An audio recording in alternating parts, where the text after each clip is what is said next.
والله يا جماعه كنت عايز اتكلم بس في حاجه كده بشوف اليومين دول على السوشيال ميديا كلام كبير وفي الاعلام على الاهلي اللي امام عاشور وبن شرقي وزيزو لازم يمشوا ومجلس الاداره مجلس وحش يا جماعه الكلام ده غلط.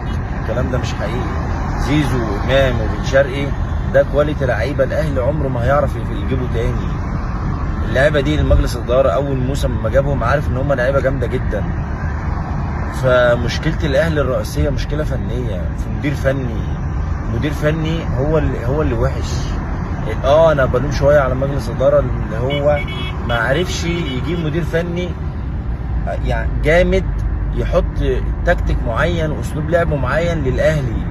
لكن يقول لك اوضه اللبس بايظه مش هتتصلح الا لما الثلاثه دول يمشوا. هم الثلاثه دول بيضربوا بعض في اوضه اللبس. هو انتوا ليه كل حاجه بتشيروها للثلاثه دول؟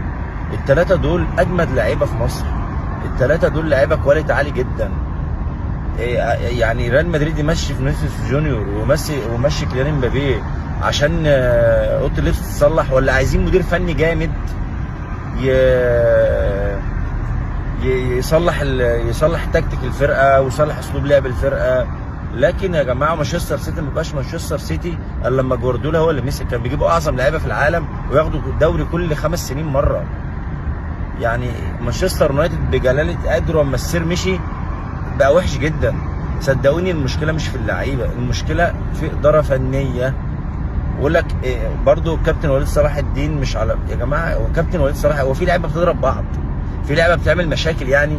هو كابتن وليد صلاح الدين ينزل يقول لهم ايه فنيا؟ مش فاهم برضو يعني. هو ماله الراجل حته اداريه مفيش مشاكل، مفيش ضرب في اوضه اللبس مثلا بيضربوا بعض بيموتوا بعض. نصيحتي والله العظيم للاهلي يعني الناس تهدى. كلامي ده الناس هتعرفه بعدين. اول ما الاهلي يكسب 3 4 ماتشات يقول لك اللعيبه دي كواليتي جامد، اللعيبه دي جامده. بس محدش بيقول الكلام ده وقت الازمات يعني. الاهلي مش عارف يعوض بن شرقي، مش عارف يعوض زيزو، مش عارف يعوض امام عاشور. اللعيبه دي لعيبه جامده جدا، محتاجين اداره فنيه على مستوى عالي.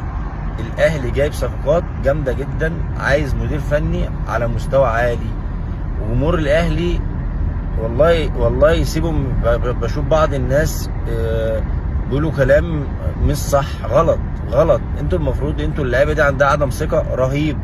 واحد زي زيزو ده الماتش اللي فات جاله كره قدام الجون بيبصيها بالعرض، والله دي عدم ثقه.